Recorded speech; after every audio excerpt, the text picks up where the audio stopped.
And thank you everyone for attending. If you will just bear with me a moment, I will share my screen right away and we'll get started. There you go.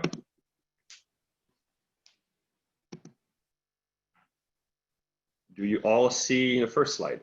Yes. Perfect. So yes, again, thank you very much for attending the session today. Like you might have got it from the title, the goal today is really to look at what's happening for telcos from our perspective. So with information that was shared with us, unfortunately, I will not be able or allowed to disclose where this information came from. We're obviously talking to a lot of carriers, lots of telcos around the world.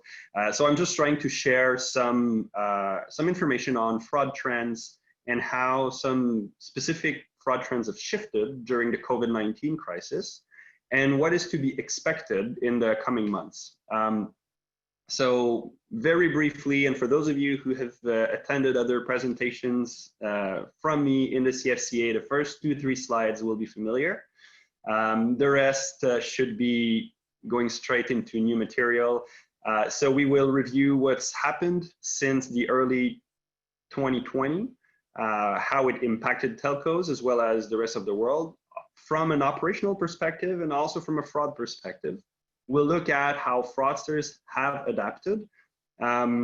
We'll also look at how to manage the change that we're seeing in the fraud landscape. So how do we fraud managers have to react to this? How should we arrange our operations to fit better the shifting trends?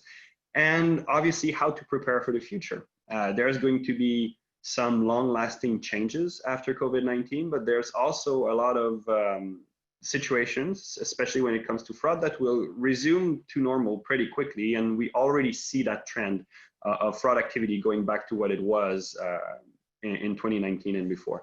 And then we'll take some questions and answers if we have time at the end. If at any point during the presentation you do have questions, you can just write them in the Q&A section at the bottom of your screen. I will be more than happy to take those at the end.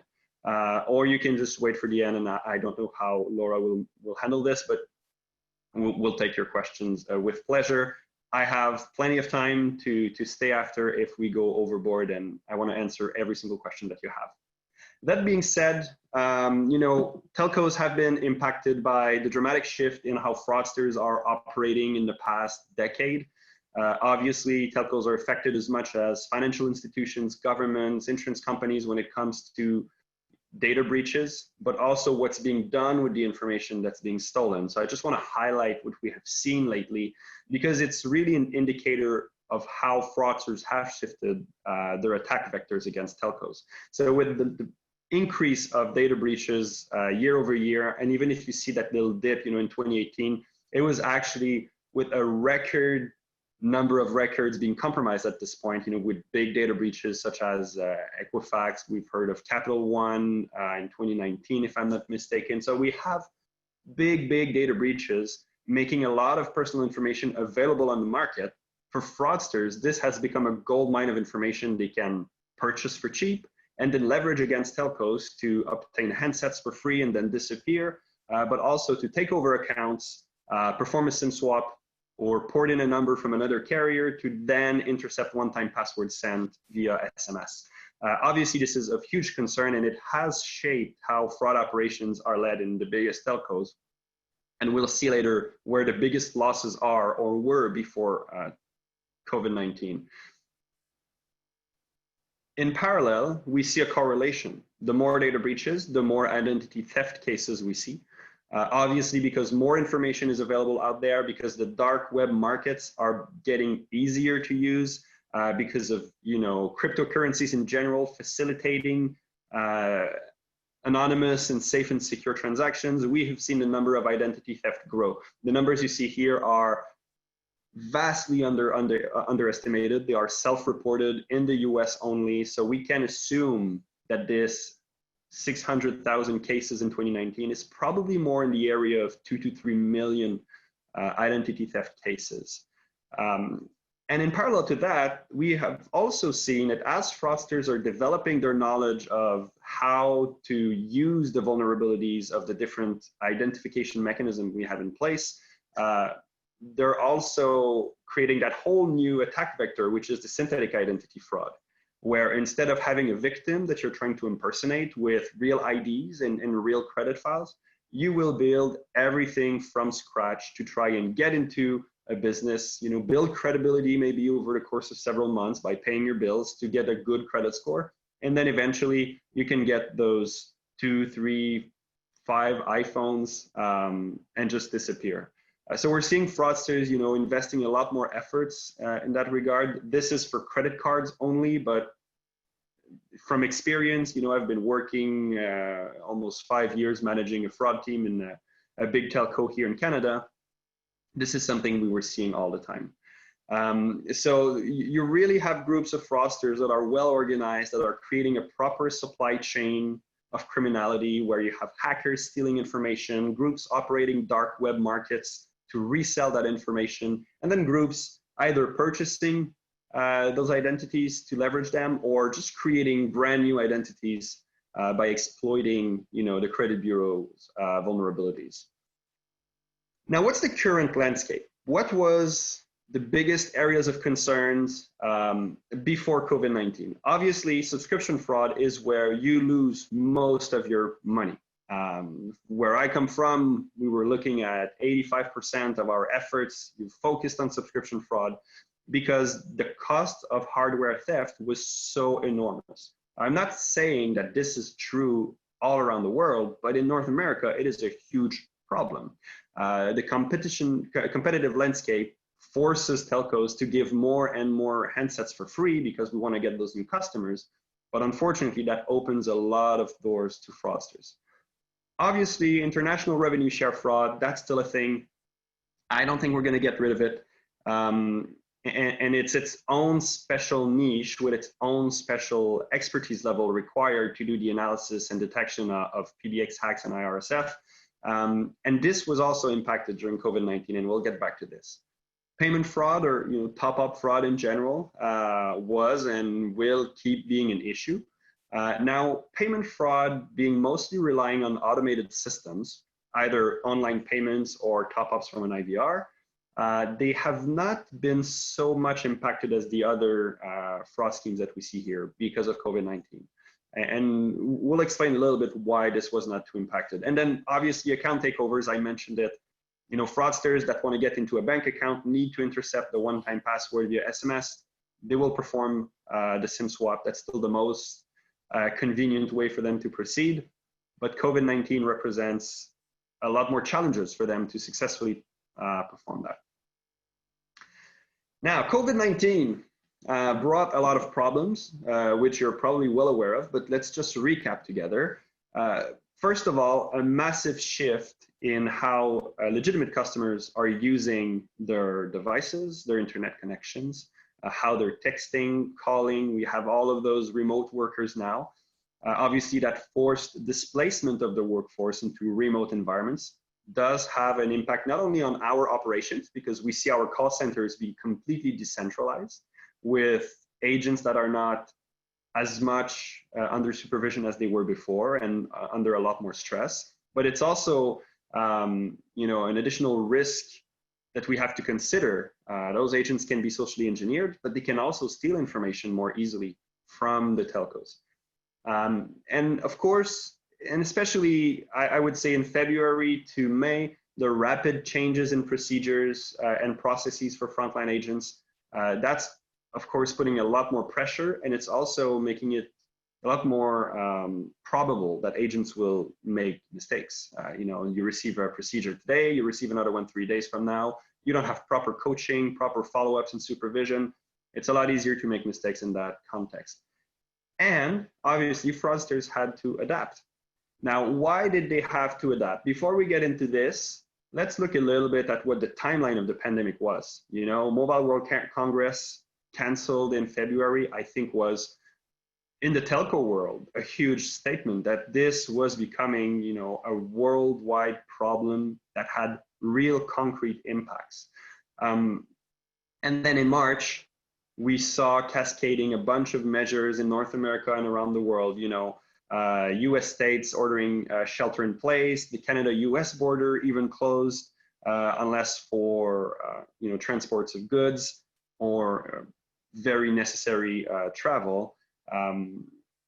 EU pressuring Netflix to throttle speeds because we were seeing so much changes in broadband usage, seeing national lockdowns all around the world, stores closing, Vodafone in April starting to report the increase in voice traffic, and of course all the impacts that we're projecting because of COVID-19. So global losses of $40 billion, or T-Mobile, talking of costs upwards of $500 million. So all of this happened in the span of 4 months. And that meant, for telcos, closing stores, shifting our agents to working from home locations, changing our processes, adapting all of our audit, control, and checks in place to make sure that we could verify what was being done in those home environments. And also adapting how we manage customers increasingly using call centers and online channels because they don't have access to a store anymore. We've seen businesses such as Telefonica in Spain, use voice biometrics technology to identify seniors so they could be prioritized in the waiting queues and they didn't have to wait as long. So a lot of different initiatives, some that we've supported as a business, and some that were very creative to find a way to answer the needs that were changing very rapidly and increased pressure on call centers. Now, because of all of this, because of the stores being closed, because of the borders being closed, because of the shelter in place, stimulus package payments being put out by governments, fraudsters needed to adapt. And as you know, and that's why I put that image here, fraudsters are taking the path of least resistance, just like water. They are not going to try and keep working if it's not worth it for them. They have a real business model to run. It's a 9-to-5 business for them. If it takes too much time for them to get to an agent, or if it's too difficult for them to monetize an identity, they're going to do something else with it. Now, those 4 schemes, we have seen shifts. Subscription fraud, stores were closing, people were staying at home, increased time in the call center. It all brought a significant ROI disruption for fraudsters. First reason is, we still have a lot of subscription fraud that's happening in stores. I would say, 40 to 60%, depending on who you're asking. Now, if the stores are closed, it forces you to go in a call center to set up your account. That increased waiting time makes it much less interesting for you as a fraudster, to take an additional 30 minutes to get in line, talk to someone, hoping that you have an identity that has everything you need, that doesn't need additional social engineering, and then open that account. But even if you did succeed in opening that account, you still need to get that device, and you cannot have it shipped in store for pickup. You have to ship it to either a PO box or an address that you have set up, which many telcos have controls in place to prevent, or you send it to your victim's address, and you would usually intercept it when the UPS truck comes by, park across the street, just go across, take the package from their hands and keep moving. Now, the problem is everyone is at home. The victims are at home. So there's really no big incentive for fraudsters to keep doing subscription fraud like they used to before that whole situation. So we have seen a significant decrease in how fraudsters were operating in terms of subscription fraud. They stopped doing that specific attack. And let's also keep in mind that as everything is happening, the fraud prevention teams, the fraud operations have also much less alarms to review. The activations by legitimate customers are going down, but they still have the same resources to analyze suspicious activations. So they're also faster at detecting potentially fraudulent activations, which makes it possible for them to intercept any kind of shipment that could be potentially fraudulent. So we have seen a decrease. Now, that's a decrease in the one fraud type that probably has the highest financial impact in terms of fraud losses. That's going to have an impact on how we report on our losses down the road at the end of fiscal year. And it's very important, whatever you do when you report your numbers, to put a huge disclaimer reminding executives that this is not indicative of a trend for a decrease in subscription fraud. It's just a temporary low. Now, fraudsters just had better ways to monetize the identities. They could shift to banks, for example, to financial institutions. And the reason why it makes so much more sense for them to focus their efforts on financial institutions is because we now had unemployment payments, stimulus payments, all of those support packages either already existing or put in place for COVID-19 by governments. They come at predetermined dates, which are easy to obtain, easy to engineer. And now that fraudsters knew that they had identities that could have access to guaranteed funds at a given date, it was worth it for them to just focus their effort into breaching into those accounts and wire the money out, either to a mule account or just withdraw it directly. And that's what we have seen, a huge increase of attacks using identities against banks. And at the same time, we saw that decrease in telcos. So fraudsters are really bright, and they are running a business that they want to maintain and keep profitable. What's interesting is that we saw a shift in IRSF in the early weeks of the shelter-in-place rules in different regions. Biggest reason for that is that now that small businesses were closing, either because they could not fulfill all the requirements for physical distanciation, or because they were forced to do so because all the stores were closed, it meant that from 9 to 5, a period that's usually not the moment where fraudsters will perform their IRSF attacks, now no one was monitoring the lines in the stores. So small, medium businesses, mom and pop shops with 2, 3 lines, it was now worth it for fraudsters to try to break into those systems and start pumping traffic towards PRS numbers. So what would usually normally happen, overnight after business hours could now be performed 24/7. And it also makes it a lot more difficult if a telco has rules only in place to look at suspicious spikes in traffic outside of business hours.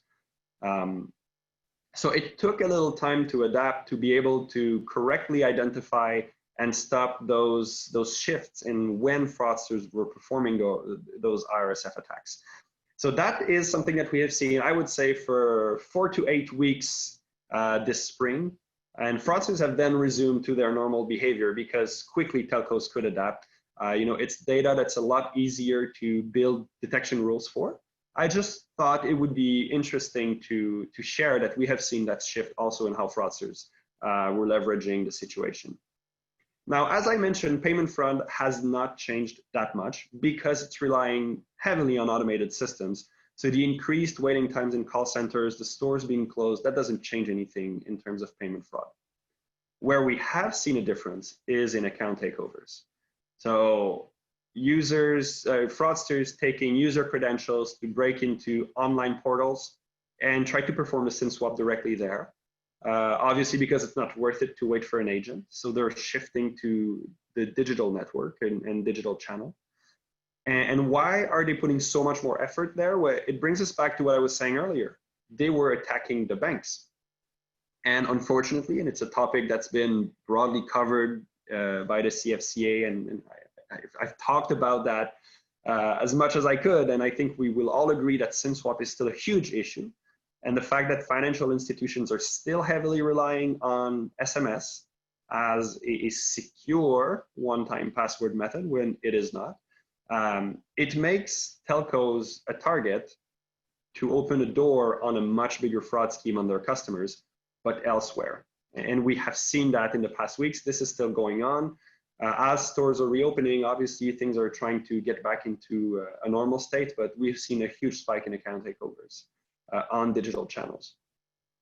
And I was mentioning, stimulus package payments are predictable. So for fraudsters, it's just a matter of finding the sweet spot, the perfect timing to take over the account on the telco side, switch the SIM, and then attack the bank. They also adapted on how they collect information. So we've talked a lot about what groups that do have access to, good identities, what they're doing with it. But we have also seen that other group, the one that is usually performing the data breaches, gathering that information, they have also shifted their attacks. The Identity Fraud Theft Center was sharing numbers 2-3 weeks ago about how they are seeing data breaches go down significantly. Year over year, a huge decrease.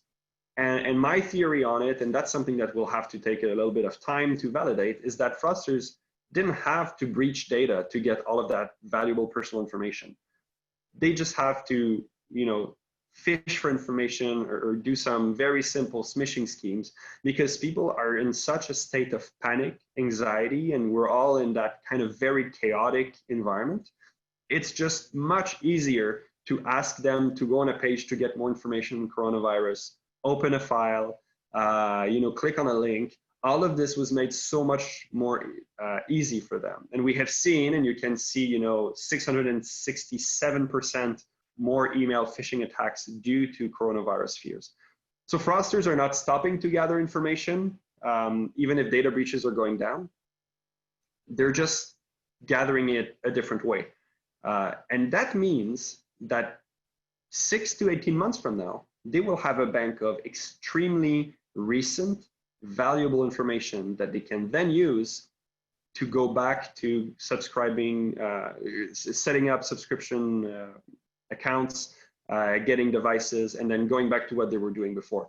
So basically what they're doing now, they're laying low, but they are building their identity database. So we have to be aware of that. We have to advertise that internally, let know of, to executives that this is a risk that needs to be taken into consideration for 2021, maybe 2022. And of course, there's just a whole spectrum of new risks during that time of crisis. Remote working environment, they create more opportunities for fraudsters to socially engineer the agents. It's a lot more easier to talk to someone who's alone at home and pressure them into bypassing authentication processes and give them information or make modification on an account. It's a lot easier when they're alone, when they can't ask a colleague, when they can't ask a supervisor, when the processes are changing all the time. And fraudsters know that. And we have seen a spike, this not from the telco side, but we have testimonies of increased social engineering attacks against work from home agents. But remote work environment and the economical landscape, they do create additional opportunities for internal fraud.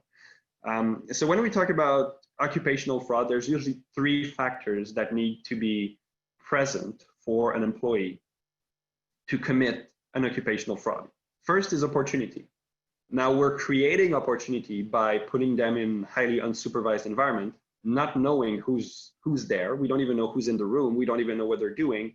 They could be taking photos of their screen. They could be, scribbling notes on the accounts that they're working. So working from home creates an opportunity. Now the 2 other factors are rationalizing and having sufficient pressure. Now we're seeing massive layoffs. We're seeing increased financial pressure on middle class. We're going to have to make ends meet anyway, even if one partner in a family loses their job. And that means increased financial pressure on potentially our agents, on the people that are taking the calls, that are having access to personal information on our customers. We have seen this right after the subprime crisis, 2008, 2009. There was a significant increase in occupational fraud cases that were reported. Those come from numbers from the ACFE, and you still have access to that. If you look for the report to the nation, you will find that number. So there's a significant increase in fraud in general in society, but also occupational fraud when you have those big financial crises, massive layoffs, unemployment. So we have to be mindful of that. For the months to come, as we get out of COVID, but are still in that very bad place economically speaking, we have to be aware that this could be the pressure factor that, paired with opportunity, might lead an employee to steal information. Obviously, fraudsters are getting a lot more information, a lot more PII via phishing schemes. I mentioned it before, so they will be using that information in 6 months or in 12 months, whenever they see that it's worth it for them to start investing their time against telcos. And obviously, I wouldn't be a proper Nuance representative without talking about the importance of bringing biometrics into play. For those of you that don't have biometrics already, it is something to consider for the future, definitely. Because biometrics allows you not only to mitigate the workload of alarms in your fraud systems, but it also allows more security in the authentication process. If you have a biometrics factor in place, you don't have to worry about your agent being socially engineered. They will not be allowed to go past the biometrics check. If you have proper biometrics implementation, you don't have to worry as much about displaying personal information to an agent working from home, because you don't have to display all of the information. You don't have to let them do the, what's your date of birth, mother's maiden name, last payment. All of this doesn't need to be displayed because the biometrics check is performed instead. So that can help mitigate a lot of the new risks we're seeing and a lot of the new risks that will have to be considered for the coming years. Now, how do we manage the change right now?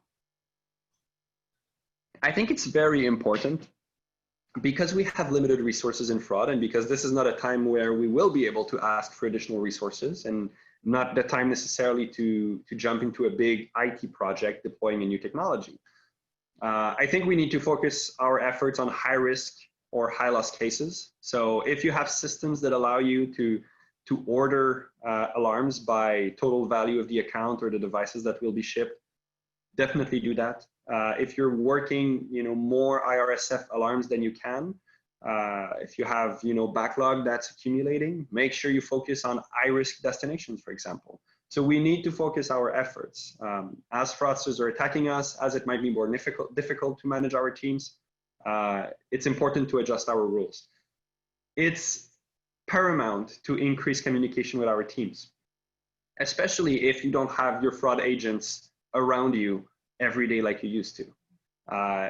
Fraud analysts, fraud agents, they have access to information you as a manager will never have. They see the one case that seems odd, that seems out of place, and that they could communicate to you that would indicate a potential trend to keep in mind. So make sure you have, if not daily, at least weekly communication with your agents. Have some communication channels put in place so they can talk to each other. We tend to underestimate the value of informal conversation during fraud analysis. I think that's something that needs to be facilitated by fraud managers. And obviously, adjust your reporting. We will have to report numbers. And if you are working for a telco that has seen that decrease in subscription fraud, it will give the impression that fraud's going down. And it is very important that resources are not allocated differently in 2021 and 2022 based on that one event that's completely tied to something that will probably never happen again for another 10 years. So adjust your reporting if you can. Maybe report in percentage of total activations that turned out to be fraud. Maybe put more emphasis on account takeovers if you have more. If you have to report, financial losses, and you can't give much context around that, and you can't put additional numbers to support your thesis, at least put that huge disclaimer explaining exactly what I said. The decrease is linked to the COVID-19, and it will go back up in a couple months. And now, if any of you are working in call centers more closely with agents, in customer service, I think it's important to encourage them to have, strong and efficient communication networks amongst each other, so that agents working alone from home do not feel pressured, do not feel too stressed or anxious, and do not give into a fraudster's pressure and social engineering techniques. Again, increase communication. Make sure that if you change processes every week, make sure they're understood, make sure that there's a channel directly to a supervisor to answer questions. And if it's not already in place, we have put a lot of efforts in securing, the pipe, securing the data and the network between the agent and our central systems. But let's make sure that we have proper audits in place and that we limit PII exposition as much as possible. We tend to underestimate how useful this can be when it comes to detecting potential internal fraud. We also want to make sure that, if you have young agents, which might very well be the case in a call center, that a roommate that they don't know too much doesn't have access to their workstation, that a family member that's undesirable couldn't get access to the workstation and start stealing information. So let's make sure that there's proper audits in place, that systems are not accessed outside of expected hours, for example, that there's not a chain of accounts that are being consulted from the desktop. The kind of audits that you could go with, but make sure that they're implemented properly, especially if from today you think of keeping some of those agents in a working from home scenario permanently. And we are seeing a lot of telcos looking at long-term plans like this, where most agents will stay from home anyway. Again, be prepared for the surge that is going to come. And that surge in fraudulent activations will come with a surge of legitimate activations. So that will make it even more difficult for fraud analysts to review all of the alarms that will be triggered. So make sure you either adjust your rules to minimize backlog so that they can spend the appropriate amount of time analyzing those cases, or you could go with an additional or parallel biometric system that's going to focus on the fraudster's voice.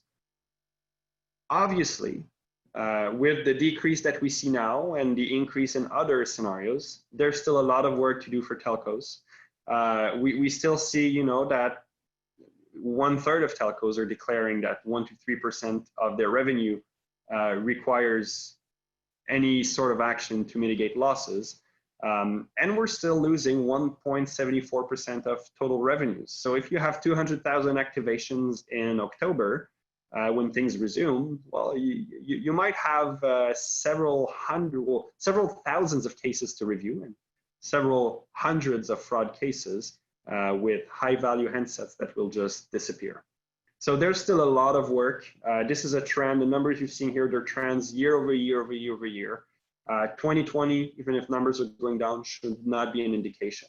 Now, with what we're going to face, speed will be of the essence. We'll have fraudsters coming in. We'll have too much alerts to work. So fraudsters will have that little extra moment to be able to have the devices picked up in stores or shipped to an address that they have eyes on. So speed will be of the essence to identify quickly those fraud cases, even more than in 2019. Focusing on the individual that's committing the fraud, focusing on the fraudster himself is the way to go if you want to manage those extra cases and that extra workload. Automating your rules as much as possible. If you can have real-time decline rules, please do so.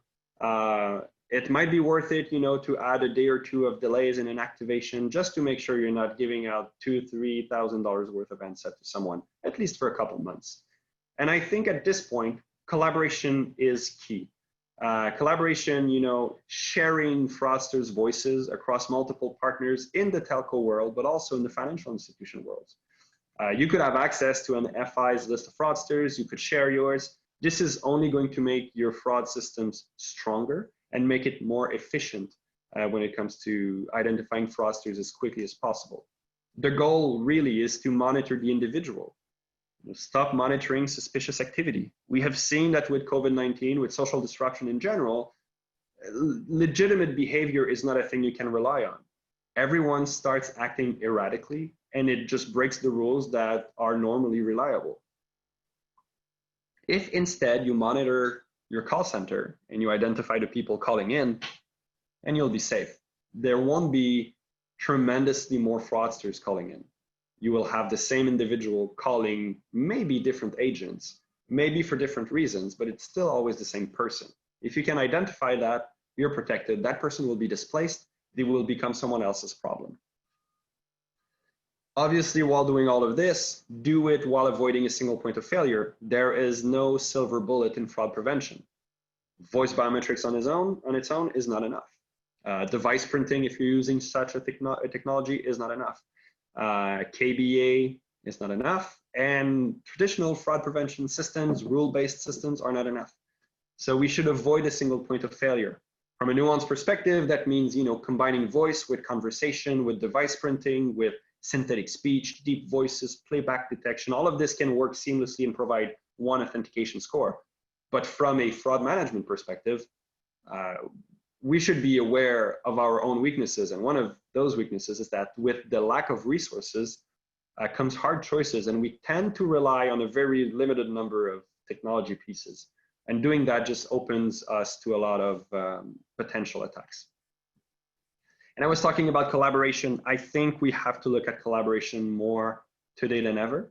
It's a topic that's been covered, widely, and I know that there is collaboration to a certain extent between telcos, with the EIR managed by the GSMA, but I think that's not enough.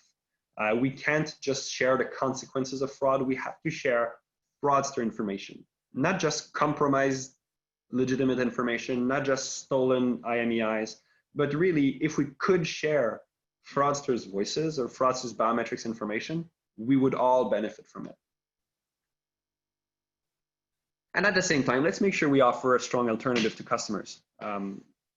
First of all, because it's generally bad experience, to rely on PINs and passwords. Customers forget them. You're adding additional barriers, and the fraudsters know those PINs and passwords. Forcing complex PINs doesn't help. It just makes them forget them more. And out-of-band validation via SMS is not a secure method. So we could start within telcos. We could start leading by giving the example of pushing a notification. We all have that telco app on our phone that allows us to see our billing information and usage information. Why not add a voice biometrics check and allow people to receive a push notification, unlock it with their voice if there's a suspicious SIM swap online, for example, a suspicious login, or just a SIM swap in general. You could prompt someone to speak into an IVR to just provide their voice print before you unlock the SIM swap. It's seamless, it's easy, it does not rely on memory or anything. It's device agnostic, language agnostic. It's very easy to implement. So we have an opportunity now to implement changes that will have a long-lasting impact. And of course, biometrics can be used for active authentication, but you could also authenticate your customers and potential fraudsters when they're calling a call center agent, whether from a call center or from home. And you can even go as far as if you're offering, full PBX deployments. We have seen deployments where voicemail is secured using voice biometrics. So traditional voicemail hack won't work in those cases. If all you have to do to unlock your voicemail is saying my voice is my password, fraudsters cannot just guess your voicemail password, get into it, and then transfer calls, for example. So I think there's just an awful lot to look at, lots of good technologies to consider, but all of this to say that we're seeing a lot of changes. We're seeing how social disruption affects our operations, and we have to think of what's going to happen in the future. And I hope that the conversation today was able to shed some light on what we have seen, why we think that losses will be down, at least this quarter, maybe this fiscal year, but that doesn't mean that the attacks were going down. It just means that fraudsters are adapting. And on that note, I would like to see if we have questions. I would be more than happy to take some time with you. Let me see.